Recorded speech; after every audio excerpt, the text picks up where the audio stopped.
Au nom du Père, du Fils et du Saint-Esprit. Amen. Évangile selon saint Jean. Jésus en Galilée, multiplication des pains.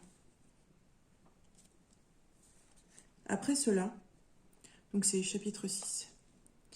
Après cela, Jésus s'en alla de l'autre côté de la mer de Galilée, de Tibériade. Une foule nombreuse le suivait, parce qu'on voyait les signes qu'il faisait sur ceux qui étaient malades. Jésus gravit la montagne, et là il s'asseyait avec ses disciples. La Pâque, la fête des Juifs, était proche. Levant donc les yeux et voyant qu'une nombreuse foule vint vers lui, Jésus dit à Philippe : « Comment achèterions-nous des pains pour que ces gens aient à manger ?» Il dit cela pour le mettre à l'épreuve, car il savait, lui, ce qu'il allait faire. Philippe lui répondit : « 200 deniers de pain ne suffiraient pas pour que chacun en reçoive un petit peu. » Un de ses disciples, André, le frère de Simon-Pierre, lui dit : « Il y a ici un jeune garçon qui a 5 pains d'orge et 2 menus poissons. Mais qu'est-ce que cela pour tant de monde ?» Jésus dit : « Faites descendre les gens. Faites s'étendre les gens. » Il y avait beaucoup d'herbe en cet endroit. Les hommes s'étendirent donc au nombre d'environ 5000. Jésus prit donc les pains, et ayant rendu grâce, il les distribua aux convives. Pareillement aussi pour les menus poissons, autant qu'ils en voulaient. Quand il fut repu, il dit à ses disciples : « Ramassez les morceaux qui sont restés pour que rien ne se perde. » Ils les ramassèrent donc et remplirent 12 couffins avec les morceaux des 5 pains d'orge qui étaient restés après qu'ils eurent mangé. Les gens, voyant le signe qu'il avait fait, disaient donc : « Celui-ci est vraiment le prophète qui doit venir dans le monde. » Jésus donc, connaissant qu'on allait venir et l'enlever pour le faire roi, se retira de nouveau dans la montagne tout seul. Jésus marche sur la mer. Quand le soir fut venu, ses disciples descendirent à la mer et montés dans un bateau, ils allaient de l'autre côté de la mer à Capharnaüm. Et déjà l'obscurité était venue, et Jésus ne les avait pas encore rejoints. Et la mer s'agitait au souffle d'un grand vent. Après avoir ramé de 25 à 30 stades, ils voient donc Jésus marcher sur la mer et se rapprocher du bateau, et ils eurent peur. Mais il leur dit : « C'est moi, n'ayez pas peur. » Ils allaient donc le prendre dans le bateau, mais aussitôt le bateau toucha terre au lieu où ils allaient. Le discours du pain de vie, occasion.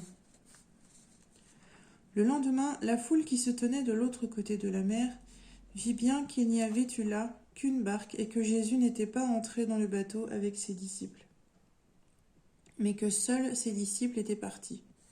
Cependant vinrent des barques de Tibériade, près de l'endroit où l'on avait mangé le pain, après que le Seigneur avait rendu grâce. Lors donc que la foule vit que Jésus n'était pas là, ni ses disciples non plus, elle monta dans les barques et vint à Capharnaüm à la recherche de Jésus. Et l'ayant trouvé de l'autre côté de la mer, ils lui dirent : « Rabbi, quand es-tu arrivé ici ?» Le discours, introduction du thème. Jésus leur répondit et il dit : « en vérité, je vous le dis, vous me cherchez, non parce que vous avez vu des signes, mais parce que vous avez mangé des pains et que vous avez été rassasiés.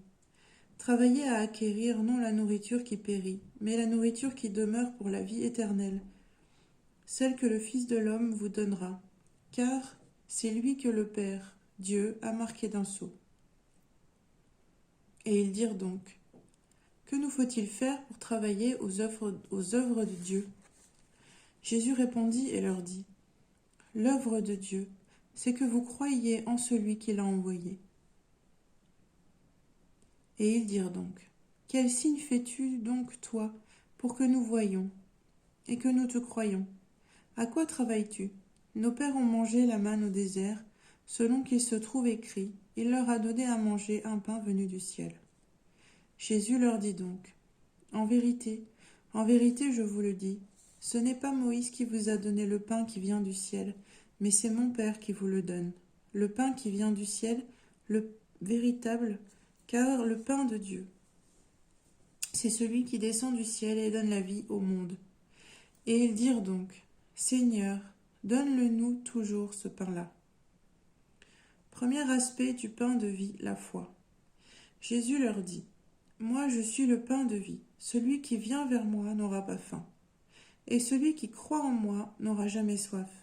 Mais je vous l'ai dit, vous m'avez vu, et vous ne croyez pas. Tout ce que me donne le Père arrivera vers moi, et celui qui vient vers moi, je ne le jetterai pas dehors, parce que je suis descendu du ciel, non pas pour faire ma volonté à moi, mais la volonté de celui qui m'a envoyé. Or, telle est la volonté de celui qui m'a envoyé, que tout ce qu'il m'a donné, je ne perde rien, que de tout ce qu'il m'a donné, je ne perde rien, mais que je le ressuscite au dernier jour. Car telle est la volonté de mon Père, que quiconque voit le Fils et croit en lui ait la vie éternelle, et que je le ressuscite, moi, au dernier jour.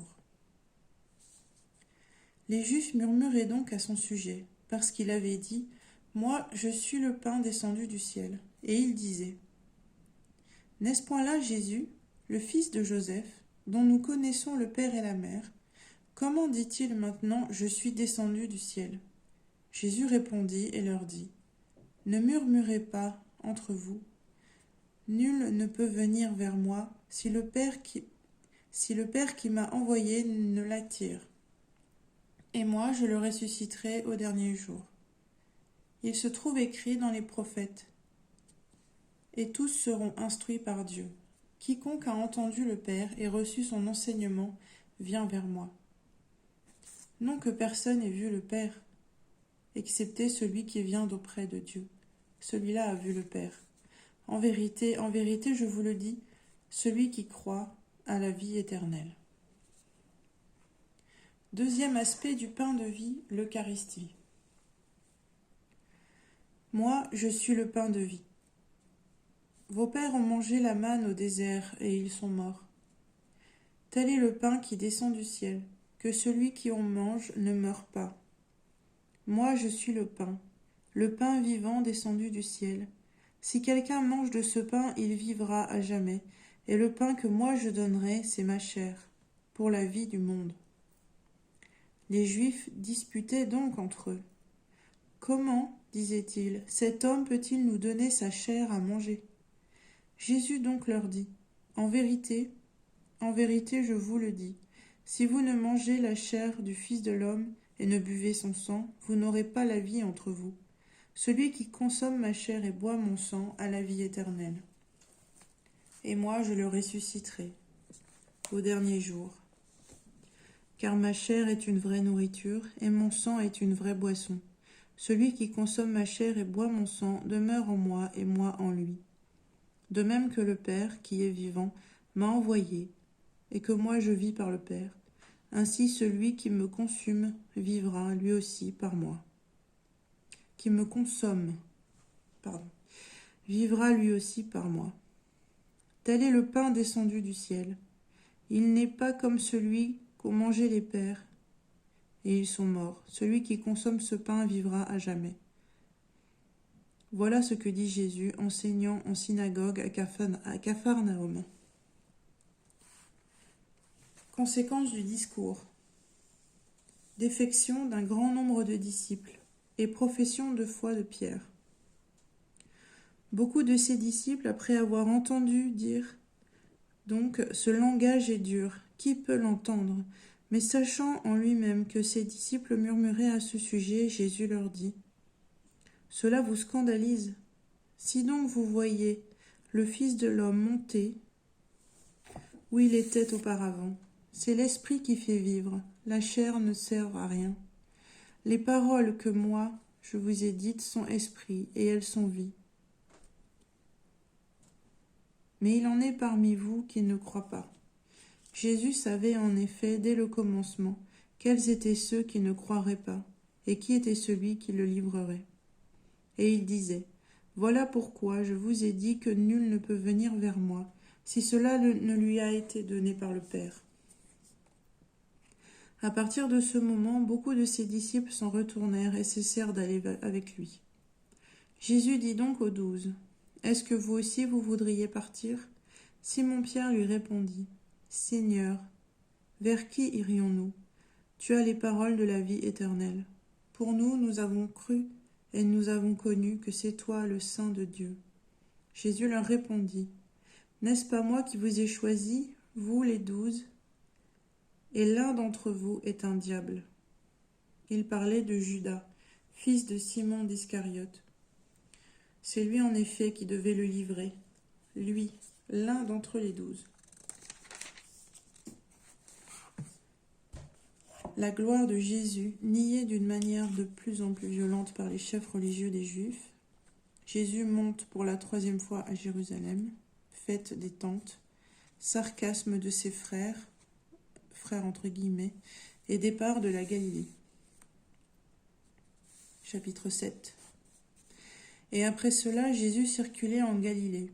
Il ne voulait pas en effet circuler en Judée parce que les Juifs cherchaient à le tuer. La fête juive des tentes était proche. Ses frères lui dirent donc, « Pars d'ici et va en Judée, pour que tes disciples aussi voient les œuvres que tu fais, car nul n'agit en secret s'il cherche à être connu. Puisque tu fais ces choses, manifeste-toi au monde. » Ses frères eux-mêmes, en effet, ne croyaient pas en lui. Jésus leur dit donc, « Mon temps à moi n'est pas encore là, mais votre temps à vous est toujours prêt. Le monde ne peut vous haïr. Moi, il me hait parce que moi, je témoigne à son sujet que ses œuvres sont mauvaises. Vous, montez à la fête. Moi, je ne monte pas à cette fête parce que mon temps n'est pas encore accompli. » Leur ayant dit cela, il demeura en Galilée. Quand ses frères furent montés à la fête, alors il monta lui aussi, non pas manifestement, mais comme en secret. Les Juifs donc le cherchaient pendant la fête, et ils disaient « Où est-il » et on chuchotait beaucoup à son sujet dans les foules. Les uns disaient « C'est un homme de bien ». D'autres disaient « Non, mais il égare la foule ». Nul pourtant ne s'exprimait ouvertement sur son compte, par peur des Juifs. Enseignement de Jésus dans le temple, origine divine de l'enseignement de Jésus. Tandis qu'on était déjà au milieu de la fête, Jésus monta au temple, et il enseignait. Les Juifs étonnés disaient donc, « Comment cet homme est-il instruit sans avoir étudié ?» Jésus leur répondit donc, et il dit, « Mon enseignement n'est pas le mien, mais il est de celui qui m'a envoyé. Si quelqu'un veut faire sa volonté, il connaîtra de cet enseignement, s'il est de Dieu ou si moi je parle de moi-même. Celui qui parle de lui-même cherche sa propre gloire, mais celui qui cherche la gloire de celui qui l'a envoyé, celui-là est vrai, et il n'y a pas d'injustice en lui. Moïse ne vous a-t-il pas donné la loi ? Et aucun d'entre vous ne pratique la loi. Pourquoi cherchez-vous à me tuer ? Sur le sabbat. La foule répondit, « Tu as un démon qui cherche à te tuer ?» Jésus répondit et leur dit, « Je n'ai fait qu'une œuvre et tous, vous en êtes étonnés. Moïse vous a donné la circoncision, non qu'elle vienne de Moïse, mais des pères. Et vous la pratiquez un sabbat. Alors qu'un homme reçoit la circoncision un sabbat, pour que ne soit pas violée la loi de Moïse, vous vous irritez contre moi parce que j'ai rendu la santé à un homme tout entier un sabbat. Cessez de juger sur l'apparence, mais jugez selon la justice. » Jésus vient d'auprès de Dieu. Des gens de Jérusalem disaient donc, « N'est-ce point là celui qu'on cherche à tuer ? Et le voilà qu'il parle ouvertement, et on ne lui dit rien. Est-ce que vraiment les chefs auraient reconnu qu'il est le Christ ? Mais lui, nous savons d'où il est, tandis que le Christ, quand il doit venir, personne ne connaîtra d'où il est. » Jésus cria donc, enseignant dans le temple et disant, « Vous me connaissez et vous savez d'où je suis. Et ce n'est pas de moi-même que je suis venu, mais il est véridique. Celui qui m'a envoyé, et vous, vous ne le connaissez pas. Moi, je le connais parce que je viens d'auprès de lui, et que c'est lui qui m'a envoyé.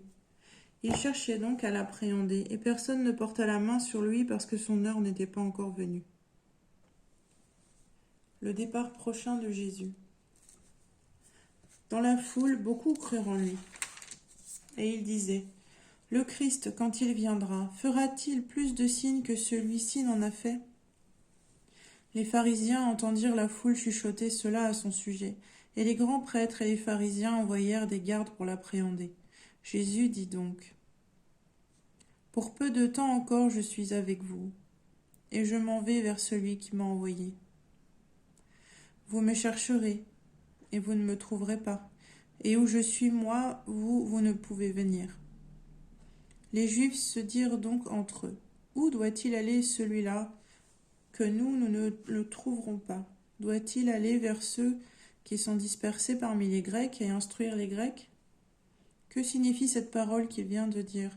Vous me chercherez et vous ne trouverez pas, et où je suis moi, vous ne pouvez venir. » Promesse de l'eau vive. Le dernier jour, le grand jour de la fête, Jésus se tenait là et il cria, « Si quelqu'un a soif, qu'il vienne vers moi et qu'il boive. Celui qui croit en moi. Selon ce qu'a dit l'Écriture, de son ventre couleront des fleuves d'eau vive. » Il dit cela de l'Esprit, que devaient recevoir ceux qui croyaient en lui, car il n'y avait pas encore d'Esprit, parce que Jésus n'avait pas encore été glorifié. Incertitude générale au sujet de Jésus. Dans la foule, donc, plusieurs qui avaient entendu ces paroles disaient « Celui-ci est vraiment le prophète ». D'autres disaient « C'est le Christ ».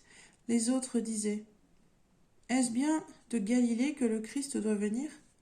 L'Écriture n'a-t-elle pas dit que c'est de la descendance de David et de Bethléem, le village où était David, que doit venir le Christ ?» Il y eut donc une division dans la foule à cause de lui. Certains d'entre eux allaient l'appréhender, mais personne ne porta les mains sur lui. Les gardes vinrent donc vers les grands prêtres et les pharisiens, et ceux-ci leur dirent « Pourquoi ne l'avez-vous pas amené ?» Les gardes répondirent « Jamais homme n'a parlé comme parle cet homme. » Les pharisiens leur répondirent donc « Vous seriez-vous donc laissé égarer vous aussi? Parmi les chefs, en est-il un seul qui ait cru en lui, ou parmi les pharisiens? Mais cette racaille qui ne connaît pas la loi, ce sont des maudits. » Nicodème, l'un d'entre eux, celui qui était venu vers Jésus précédemment, leur dit « Notre loi condamne-t-elle un homme sans que d'abord on l'entende et que l'on connaisse ce qu'il fait ?» Ils répondirent et lui dirent « Toi aussi serais-tu de Galilée? Scrute et tu verras que de Galilée il ne se lève pas de prophète. » La femme adultère. Et ils s'en allèrent chacun chez soi. Quant à Jésus, il s'en alla au mont des Oliviers. Mais à l'aurore, il se présenta de nouveau dans le temple. Et tout le monde venait vers lui, et s'étant assis, il les enseignait. Les scribes et les pharisiens lui amènent une femme surprise en adultère. Et la plaçant au milieu, ils lui disent « Maître, cette femme a été surprise en flagrant délit d'adultère. Or, dans la loi, Moïse nous a commandé de lapider ces femmes-là. Toi donc, que dis-tu » Il disait cela pour le mettre à l'épreuve, afin d'avoir de quoi l'accuser. Mais Jésus, se baissant, écrivait du doigt sur le sol. Comme il persistait à l'interroger, il se redressa et leur dit « Que celui d'entre vous qui est sans péché lui jette le premier une pierre. » Et de nouveau, se baissant, il écrivit sur le sol. Quand ils eurent entendu, ils se retiraient un à un, en commençant par les plus vieux, et il resta seul avec la femme, qui était là au milieu. Se redressant, Jésus lui dit « Femme, où sont-ils? Personne ne t'a condamnée. » Elle dit « Personne, Seigneur. » Et Jésus dit « Moi non plus je ne te condamne pas. Va, désormais ne pêche plus. » Discours polémique de Jésus, rupture avec le judaïsme. Le témoignage que Jésus, lumière du monde, se rend à lui-même est en plein accord avec le témoignage du Père à son sujet. De nouveau donc, Jésus leur parla en disant « Moi je suis la lumière du monde, celui qui me suit ne marchera pas dans les ténèbres, mais il aura la vie il aura la lumière de la vie. Les pharisiens lui dirent donc, toi, c'est à ton propre sujet que tu témoignes. Ton témoignage n'est pas vrai. Jésus répondit et leur dit, même si moi je témoigne à mon propre sujet, vrai est mon témoignage, parce que je sais d'où je suis venu et où je m'en vais. Mais vous, vous ne savez pas d'où je viens, ni où je m'en vais. Vous, vous jugez selon la chair, moi je ne juge personne. Et s'il m'arrive de juger moi, mon jugement à moi est véridique, parce que je ne suis pas seul. Mais il y a moi et celui qui m'a envoyé. Et dans votre loi, à vous, il est écrit que le témoignage de deux hommes est vrai. C'est moi qui témoigne à mon propre sujet, et il témoigne à mon sujet le Père qui m'a envoyé. Il lui disait donc, où est-il ton Père ? Jésus répondit, vous ne connaissez ni moi ni mon Père. Si vous me connaissiez, vous connaîtriez aussi mon Père. Ces paroles, il les prononça dans le trésor, alors qu'il enseignait dans le temple. Et personne ne l'appréhenda parce que son heure n'était pas encore venue.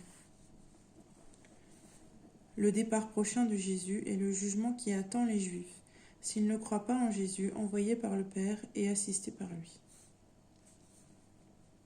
Il leur dit donc de nouveau, moi je m'en vais, et vous me chercherez, et dans votre péché vous mourrez. Où moi je m'en vais, vous ne pouvez venir. Les Juifs disaient donc, est-ce qu'il va se tuer ? Qu'ils disent, où moi je m'en vais, vous ne pouvez venir. Et il leur disait, vous êtes d'en bas, moi je suis d'en haut. Vous êtes de ce monde, moi je ne suis pas de ce monde. Je vous ai donc dit que vous mourrez dans vos péchés. Car si vous ne croyez pas que moi je suis, vous mourrez dans vos péchés. Et ils disent donc, qui es-tu ? Jésus leur dit, absolument ce que je vous dis. J'ai sur vous beaucoup à dire et à juger, mais celui qui m'a envoyé est vrai, et moi c'est ce que j'ai entendu de lui, que je dis au monde. Ils ne connurent pas qu'il leur parlait du Père. Jésus donc leur dit, quand vous aurez élevé le Fils de l'homme, alors vous connaîtrez que moi je suis, et que de moi-même je ne fais rien. Mais ce que m'a enseigné le Père, c'est cela que je dis. Et celui qui m'a envoyé est avec moi. Il ne m'a pas laissé seul, parce que moi je fais toujours ce qui lui plaît. Descendance charnelle d'Abraham, mais descendance spirituelle du diable, les Juifs ne peuvent croire en Jésus, désiré d'Abraham est plus grand que lui. Comme il disait cela, beaucoup crurent en lui. Jésus disait donc aux Juifs qu'ils l'avaient cru.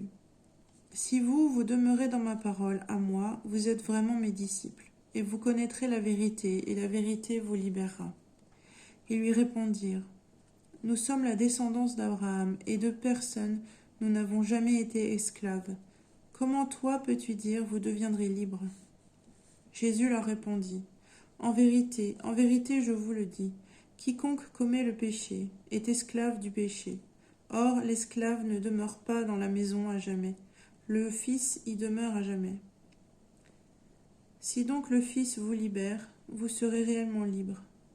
Je sais que vous êtes la descendance d'Abraham, mais vous cherchez à me tuer, parce que ma parole à moi n'a point d'accès en vous. Ce que moi j'ai vu auprès de mon Père, je le dis, et vous donc, ce que vous avez entendu de votre Père, vous le faites. Ils répondirent et lui dirent, notre Père c'est Abraham. Jésus leur dit, si vous êtes enfants d'Abraham, faites les œuvres d'Abraham. Mais non, vous cherchez à me tuer, moi, un homme qui vous ai dit la vérité, que j'ai entendue de Dieu. Cela, Abraham ne l'a pas fait. Vous faites, vous, les œuvres de votre Père. Ils lui dirent, nous ne sommes pas nés de la fornication, nous n'avons qu'un Père, Dieu. Jésus leur dit, Si Dieu était votre Père, vous m'aimeriez, car moi, c'est de Dieu que je suis sorti et que j'arrive. Car ce n'est pas de moi-même que je suis venu, mais celui-là m'a envoyé. Pourquoi ne connaissez-vous pas mon langage à moi? Parce que vous ne pouvez entendre ma parole à moi. Vous avez, vous, le diable comme pour père, et ce sont les convoitises de votre père que vous voulez accomplir. Celui-là était homicide dès le commencement, et il ne s'est pas tenu dans la vérité, parce qu'il n'y a pas de vérité en lui. Quand il dit le mensonge, il le dit de son propre fond, car il est menteur et père du mensonge. Mais moi, c'est parce que je dis la vérité que vous ne me croirez pas. Qui d'entre vous me confondra à propos du péché? Si je dis la vérité, pourquoi moi ne me croirez-vous pas? Ne me croyez-vous pas? Celui qui est de Dieu écoute les paroles de Dieu. Voilà pourquoi vous n'écoutez pas, parce que vous n'êtes pas de Dieu. Les Juifs répondirent et lui dirent: N'avons-nous pas raison, nous, de dire que tu es un Samaritain et que tu as un démon? Jésus répondit: Moi, je n'ai pas un démon, mais j'honore mon Père. Et vous, vous me déshonorez. Pour moi, je ne cherche pas ma gloire. Il y a quelqu'un qui la cherche et qui juge. En effet, en vérité, je vous le dis, si quelqu'un garde ma parole, il ne verra jamais la mort. Les Juifs lui dirent: Maintenant nous connaissons que tu as un démon. Abraham est mort, les prophètes aussi. Et toi tu dis: Si quelqu'un garde ma parole, il ne goûtera jamais la mort. Serais-tu plus grand, toi, que notre père Abraham qui est mort? Les prophètes aussi sont morts. Qui te prétends-tu? Jésus répondit: Si c'est moi qui me glorifie moi-même, ma gloire n'est rien. Si c'est mon Père qui me glorifie, lui dont vous dites: C'est notre Dieu. Et vous ne le connaissez pas, tandis que moi je le connais, et si je disais que je ne le connais pas, je serais semblable à vous, un menteur. Mais je le connais, et je garde sa parole. Abraham, votre père, a exulté à la pensée de voir mon jour à moi. Et il l'a vu et il s'est réjoui. Les Juifs lui dirent donc: Tu n'as pas encore 50 ans, et tu as vu Abraham? Jésus leur dit: en vérité, je vous le dis, avant qu'Abraham parût, moi je suis. Ils prirent donc des pierres pour les lui jeter. Mais Jésus se déroba et sortit du temple. Guérison d'un aveugle-né. Et en passant, il vit un homme aveugle de naissance, et les disciples l'interrogèrent en disant: Rabbi, qui a péché, lui ou ses parents, pour qu'il soit né aveugle? Jésus répondit: Ni lui n'a péché, ni ses parents, mais c'est pour qu'il lui soient manifestées les œuvres de Dieu. Tant qu'il fait jour, il nous faut travailler aux œuvres de celui qui m'a envoyé. Vient la nuit où nul ne peut travailler. Aussi longtemps que je suis dans le monde, je suis la lumière du monde. Ayant dit cela, il cracha à terre et fit de la boue avec sa salive. Et il mit cette boue sur les yeux de l'aveugle, et lui dit: Va te laver à la piscine de Siloé. Ce qui signifie envoyer. Celui-ci s'en alla donc et se lava, et il vint, voyant, clair. Les voisins, donc, et ceux qui l'avaient vu auparavant, car c'était un mendiant, disaient: N'est-ce pas celui qui se tenait assis et mendiait? D'autres disaient: Oui, c'est lui. D'autres disaient: Nullement, mais il lui ressemble. Celui-ci disait: C'est moi. On lui disait donc: Comment donc tes yeux se sont-ils ouverts? Celui-ci répondit: L'homme qu'on appelle Jésus a fait de la boue et m'en a enduit les yeux, et il m'a dit: Va à Siloé et lave-toi. J'y suis donc allé, et m'étant lavé, j'ai recouvré la vue. Et on lui dit: Où est-il? Il dit: Je n'en sais rien. On amène aux pharisiens l'ancien aveugle. C'était un sabbat, le jour où Jésus avait fait de la boue et lui avait ouvert les yeux. De nouveau donc les pharisiens Aussi lui demandaient comment il avait recouvré la vue. Il leur dit, « Il m'a mis de la boue sur les yeux, et je me suis lavé, et je vois. » Quelques pharisiens disaient donc, « Ce n'est pas un homme qui vient d'auprès de Dieu, puisqu'il ne garde pas le sabbat. » D'autres disaient, « Comment un homme pécheur peut-il faire de tels signes ?» Et il y avait division parmi eux. Ils disent donc de nouveau à l'aveugle, « Toi, que dis-tu de lui, de ceux qu'il t'a ouvert les yeux ?» Il dit, « C'est un prophète. » Les Juifs donc ne crurent pas à son sujet qu'il avait été aveugle et qu'il avait recouvré la vue avant d'avoir fait appeler ses parents. Et ils les interrogèrent en disant, « Est-ce là votre fils dont vous dites, vous, qu'il est né aveugle? Comment donc voit-il à présent ?»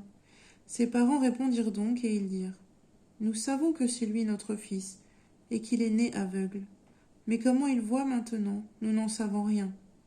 Ou qui lui a ouvert les yeux, nous n'en savons rien.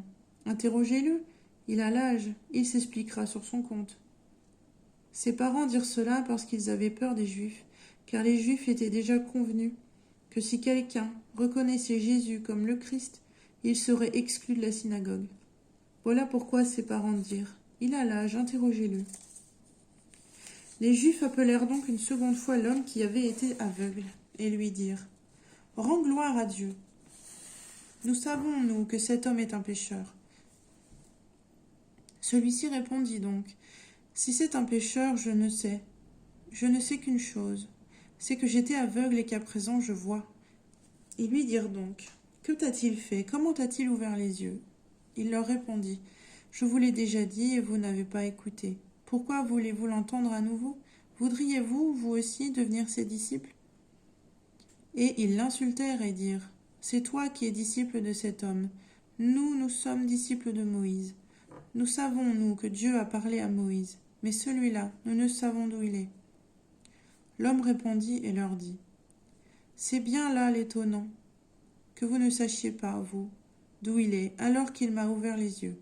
Nous savons que Dieu n'exauce pas les pécheurs. Mais si quelqu'un est pieux et fait sa volonté, celui-là il l'exauce. Jamais on n'a ouï dire que quelqu'un ait ouvert les yeux d'un aveugle né. Si cet homme ne venait d'auprès de Dieu, il ne pourrait rien faire. » Ils répondirent et lui dirent, « Toi tu n'es que péché depuis ta naissance, et c'est toi qui nous fais la leçon. » Et ils le jetèrent dehors. Jésus apprit qu'il avait été jeté dehors, et le trouvant, il dit, « Crois-tu, toi, en le Fils de l'homme » Celui-ci répondit et lui dit, « Et qui est-il, Seigneur, pour que je croie en lui ?» Jésus lui dit, « Et tu l'as vu, et celui qui parle avec toi, c'est lui. » Il déclara, « Je crois, Seigneur. » Et il se prosterna devant lui. Et Jésus dit, « C'est pour un jugement que moi je suis venu en ce monde, et pour ceux qui ne voient, pour que ceux qui ne voient pas voient, et que ceux qui voient deviennent aveugles. » Des pharisiens qui étaient avec lui entendirent cela, et lui dirent, « Est-ce que nous aussi nous serions aveugles ?» Jésus leur dit, « Si vous étiez aveugles, vous n'auriez pas de péché. Mais maintenant, parce que vous le dites, nous voyons, votre péché demeure. »